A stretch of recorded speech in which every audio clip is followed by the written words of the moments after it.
पनवेल, नवी मुंबई व रायगड जिल्ह्यातील ताज्या बातम्या आणि घडामोडींसाठी सबस्क्राईब करा SN मराठी न्यूज चॅनल आणि दाबा बेल आयकॉन। आमदार विक्रांत पाटील यांच्या वाढदिवसानिमित्त प्रभुदास भोईर यांच्यातर्फे दुचाकी चालकांना मोफत हेल्मेट वाटप।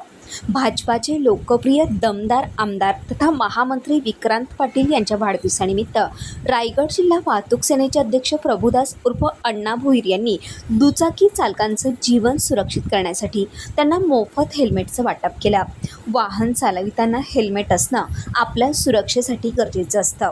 प्रत्येकाने स्वयंस्फूर्तीने हेल्मेट वापरणं काळाची गरज आहे। आमदार विक्रांत पाटील यांच्या वाढदिवसानिमित्त प्रभुदास अण्णा भोईर यांच्याकडून झालेला हा उपक्रम कौतुकास्पद आहे असे उद्गार मान्यवरांनी काढले।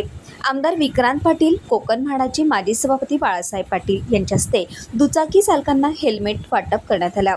यावेळी माजी नगरसेवक रवींद्र भगत, राजूशेठ शर्मा, सरस्वती काथारा, भाजपाचे माजी कळंबोली अध्यक्ष रविशेठ पाटील, देवीदास खेडकर यांच्यासह पदाधिकारी, महिला मोठ्या संख्येने उपस्थित होते।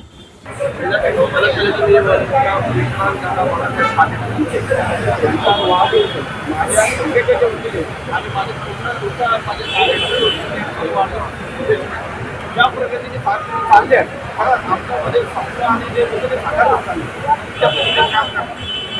सुरुवाती चेहऱ्या लोकांमध्ये काय काम करतो खरंच आमचं मन होतं, कारण मला लहान म्हणजे ज्या पद्धतीला चेहरा मुलांना तेव्हापासून मला बघा चेहरा आहे, तर तो चेहरा मी कधी विसरणार नाही। आणि सगळ्यात पहिले काम काय मांडतात आणि पनवेल तालुक्यामधील रस्ता हा गोष्टी लोक किती वाढत चालले। प्रशांतदादा काम करत होते आणि जर त्यांच्या म्हणजे होतात ना थोडे तो सवा का त्याची विक्रांतदादा भेटलेले ते जोमाने काम करतात, तर खरंच याची खरंच त्यांना माझ्या सगळ्यातर्फे आणि माझ्यातर्फे वाटतं खूप शुभेच्छा असतात आणि तुमच्यामध्ये असं राहून फक्त आमच्या कार्यकर्त्यांच्या आमच्याकडे असं लक्ष